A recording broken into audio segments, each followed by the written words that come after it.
HSC অর্থনীতি final suggestion.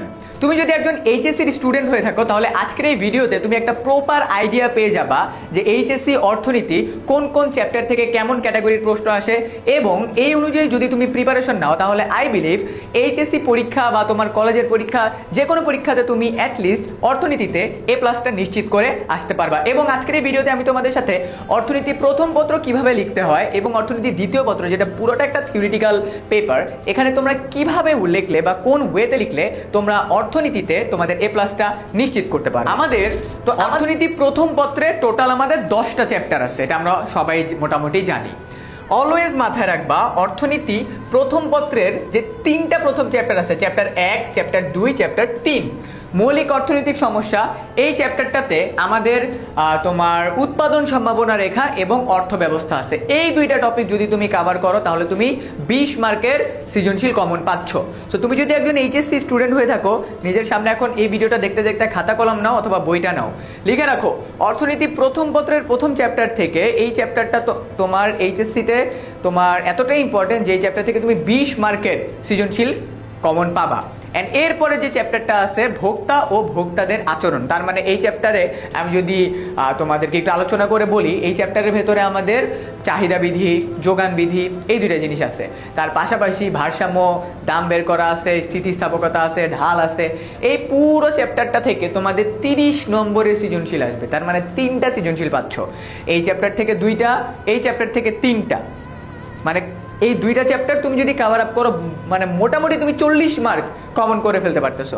এরপরে যে থার্ড চ্যাপ্টারটা আছে, সেকেন্ড চ্যাপ্টারের সাথে এই থার্ড চ্যাপ্টারটা ইন্ট্রা কানেক্টেড, বা তুমি এটাও বলতে পারো ফার্স্ট চ্যাপ্টার সেকেন্ড চ্যাপ্টারের ভেতরের যে তোমার তথ্যগুলো আছে বা যে ম্যাথগুলো আছে ওইটাকে একত্র করে আমাদের থার্ড চ্যাপ্টারের ভেতরে আমাদের উৎপাদন আছে, উৎপাদন অপেক্ষক আছে, তারপরে হলো আমাদের তোমার প্রান্তিক উৎপাদন, তারপর হলো তোমার আমাদের যে উৎপাদনের 4টা উপকরণ, ভূমি, শ্রম, মূলধন, সংগঠন, এগুলো থেকে যে ম্যাথ এটা আছে। তো আমি তোমাদেরকে মানে একদম কড়াভাবে এটা সাজেস্ট করতেছি যে চ্যাপ্টার 1, 2, 3 এই 3টা চ্যাপ্টার ভুললেও কেউ বাদ দেওয়ার কথা চিন্তা করো না। ওকে, তো আমাদের এইচএসসি পরীক্ষার জন্য আমরা এই 3টা চ্যাপ্টারকে ডেফিনেটলি একদম ভালোভাবে কমপ্লিট করবো, কারণ এটা আমাদের ভিত্তি। ফোর্থ চ্যাপ্টার একটা সৃজনশীল আসবে, তুমি চাইলে পড়তে পারো, চাইলে স্কিপ করতে পারো। এরপরে ফিফথ চ্যাপ্টার শ্রমবাজার, এই বাজার চ্যাপ্টারের সাথে এই শ্রমবাজারটা ইন্টার কানেক্টেড, তাই মাঝে মাঝে হয় কি অর্থনীতি প্রথম পত্রে চ্যাপ্টার 4 আর চ্যাপ্টার 5 থেকে কম্প্রেস করে বা হলো কম্পাইল করে একটা সিকিউ আসে। ওকে, সো যে এই চ্যাপ্টারটা পড়বা তার জন্য কমপ্লিমেন্টারি এই চ্যাপ্টারটা পড়া হয়ে যাবে। ডান। এরপরে আমরা যাচ্ছি তোমার মূলধন চ্যাপ্টারটাতে। মূলধন চ্যাপ্টার থেকে আমাদের সিকিউ আসবে, একটা সিকিউ আসবেই। তো তুমি যদি মূলধন চ্যাপ্টারটা পড়ো তুমি কমন পাবা। আমি পার্সোনালি যদি তোমাদেরকে সাজেস্ট করি যে ভাইয়া আপনি একটু বলে দেন, আমার সামনে এইচএসসি পরীক্ষা, আমার এইচএসসি 26 ব্যাচের জুনের 7 তারিখ থেকে এইচএসসি পরীক্ষা, আবার এইচএসসি 27 ব্যাচের যারা আসো তারাও এই ভিডিওটা দেখবা, সো তারাও চিন্তা করতে পারে যে আচ্ছা ভাইয়ার থেকে একটু জেনে নিই কোনটা কোনটা পড়লে আমি ডেফিনেটলি কমন পাবো। চ্যাপ্টার 1, চ্যাপ্টার 2, চ্যাপ্টার 3, এরপরে দেখো চ্যাপ্টার 7, চ্যাপ্টার 8, চ্যাপ্টার 10।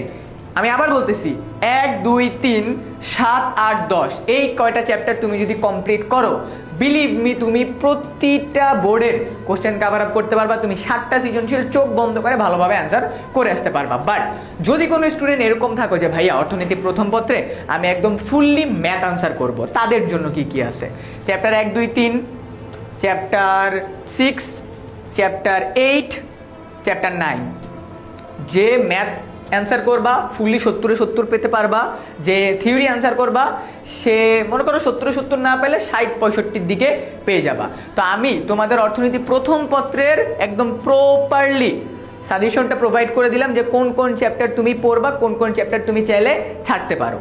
ঠিক আছে, এবার অর্থনীতি প্রথম পত্রের একটা ওভারঅল সাজেশন আমি তোমাদেরকে প্রোভাইড করে দিলাম। বাট এখন তোমাদেরকে বলবো অর্থনীতির দ্বিতীয় পত্র, মানে যেটা তোমাদের জন্য সবচেয়ে কনফিউজিং, সেটা থেকে ভাইয়া আমি কোন কোন জায়গা থেকে পড়বো, কোন কোন জায়গা থেকে কিভাবে অ্যান্সার করবো। তোমাদেরকে বলে রাখি অর্থনীতি প্রথম পত্রের নাম্বার ওঠানোটা যতটা সহজ, কারণ সেখানে ম্যাথ আছে, যদি তুমি ম্যাথ অ্যান্সার করো ফুল মার্ক। বাট অর্থনীতির দ্বিতীয় পত্রে একটা চ্যাপ্টারও এরকম নাই যেখানে তোমার ম্যাথ আছে, তার মানে অর্থনীতি দ্বিতীয় পত্রটা তোমাকে অনেক বেশি মানে হ্যাসেল দিবে।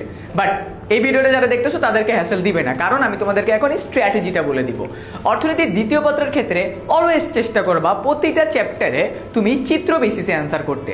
মনে করো আমি তোমাদেরকে এক্সাম্পল দেই, তোমাদেরকে বলবে বাংলাদেশের অর্থনীতির সমস্যাগুলো কি কি, সম্ভাবনাগুলো কি কি, সৃজনশীল এটাই আসে। তখন তুমি যদি চিত্রর মধ্যে মনে করো তোমার খাতা একদম মাঝখানে তুমি পয়েন্টার্স ওয়াইজ চিত্র দিয়ে দিছো, তখন টিচার বুঝতে পারবে যে হ্যাঁ তুমি আদতেও মানে একটু ক্রিয়েটিভভাবে চিন্তা ভাবনা করছো, আবার উল্টাপাল্টা কিছু লেখো না, এক্স্যাক্ট ইনফরমেশন দিও, বাট এমনভাবে তুমি খাতাটাকে প্রেজেন্ট করবা যাতে টিচার দেখে বুঝতে পারে যে না এই স্টুডেন্টটা একটু চিন্তা ভাবনা করে অ্যান্সার করছে। আমাদের অর্থনীতি প্রথম পত্রের মতো দ্বিতীয় পত্রেরও চ্যাপ্টার 1, 2, 3 তিনটা চ্যাপ্টারই অনেক ইম্পর্টেন্ট। তিনটা চ্যাপ্টার থেকে একটা একটা করে সিকিউ আসবে। অর্থনীতি বাংলাদেশের কৃষি এই চ্যাপ্টার থেকে 2টা আসতে পারে। দেখো বাংলাদেশের কৃষির ক্ষেত্রে তোমার প্রাকৃতিক দুর্যোগ বা আধুনিক সেচ পদ্ধতি এগুলো থেকে নর্মালি প্রশ্ন এসে থাকে।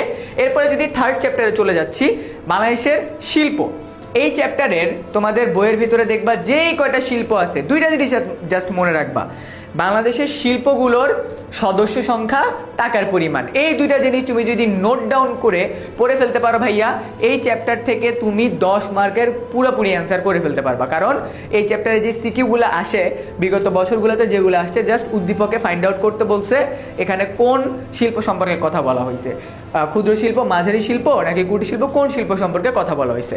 সো 3টা চ্যাপ্টার মোস্ট ইম্পর্টেন্ট। এরপরে জনসংখ্যা, মানব সম্পদ, আত্মকর্মসংস্থান, এই চ্যাপ্টারটা অনেক ইজি একটা চ্যাপ্টার, একটা সিকিউ আসবে এই চ্যাপ্টার থেকে। এই চ্যাপ্টার থেকে মানে বাংলাদেশের সাথে কানেক্টেড অনেক কিছু আসতে পারে, বাংলাদেশের জনসংখ্যা কেন বাড়তেছে, অ্যান্ড একটা প্রশ্ন এবারও আসবে, আগের বছরগুলোতেও আসছিল, জনসংখ্যাকে জনসম্পদে রূপান্তর করার উপায়। যারা যারা জানো ভিডিওর কমেন্ট সেকশন আমাকে জানাই দিও। এরপরে আত্মকর্মসংস্থান, একজন ইউনিভার্সিটি ফ্রেশ গ্র্যাজুয়েট সে কীভাবে নিজের আত্মকর্মসংস্থান এর ব্যবস্থা করতে পারে, উদ্দীপকে এগুলো নিয়ে আলোচনা করা হয়। তারপরে আছে খাদ্য নিরাপত্তা, বাংলাদেশের এই খাদ্যের সমস্যা এবং এটা দূর করার উপায়, এই টপিক থেকে এই কোশ্চেনটাই আসে। দেন আমাদের আছে অর্থায়ন, আমি তোমাদেরকে বলবো এই চ্যাপ্টারটা মানে আমাদের 6 চ্যাপ্টারটা, এই চ্যাপ্টারটা একদম 3 স্টার দিয়ে রাখো, একদম 3 স্টার দিয়ে রাখো। এই চ্যাপ্টার থেকে তোমাদের 2টা সিকিউ আসবে অর্থায়ন চ্যাপ্টার থেকে, তার মানে তুমি কিভাবে টাকা আর্ন করবা বা বিজনেস শুরু করার জন্য কিভাবে কি করবা না করবা, এইগুলাই এখানে আলোচনা করা হয়েছে। দেন মুদ্রাস্ফীতি, এই চ্যাপ্টারটা একটু কমপ্লেক্স অনেকে বলে, বাট মুদ্রাস্ফীতির ক্যালকুলেশন, মুদ্রাস্ফীতি কেন হয়, দূর করার উপায়গুলো কি কি, আন্তর্জাতিক বাণিজ্য, এই যে বর্তমানে যেরকম ইরান তোমার তেল অফ করে দিছে, আন্তর্জাতিক বাণিজ্যে কি ইম্প্যাক্ট পড়তেছে, এগুলো নিয়ে প্রশ্ন আসবে। অ্যান্ড সরকারি অর্থব্যবস্থা আর উন্নয়ন প্রকল্প, এই উন্নয়ন পরিকল্পনা, 9 আর 10 নম্বর চ্যাপ্টার মিলায় একটা সিকিউ আসে। যদি কেউ আমাকে জিজ্ঞাসা করে ভাইয়া আপনি আমাকে বলে দেন কোন 7টা চ্যাপ্টার পড়লে বা কোন 6টা চ্যাপ্টার পড়লে আমি কমন পাবই, ওকে তাদের জন্য বলতেছি চ্যাপ্টার 1, 2, 3, চ্যাপ্টার 6, 1, 2, 3, 6, 7, 8, 1, 2, 3, 6, 7, 8, এই কটা চ্যাপ্টার যদি তুমি পড়ো তাহলে তুমি অর্থনীতি প্রথম পত্রের মতো অর্থনীতির দ্বিতীয় পত্রেও তুমি কমন পেয়ে যাবা। ওকে, আজকের এই ভিডিওতে আমি তোমাদেরকে এইচএসসি অর্থনীতির একটা কমপ্লিট সাজেশন প্রোভাইড করে দেওয়ার চেষ্টা করছি। এই ক্লাস নিয়ে বা এই ভিডিও নিয়ে যদি তোমার কোনো প্রশ্ন থেকে থাকে সেটা আমাকে এই ভিডিওর কমেন্ট সেকশনে জানিয়ে দাও। আর হ্যাঁ, এই ভিডিওটা যদি হারিয়ে ফেলতে না চাও ভিডিওটা এখনই সেভ করে রাখো।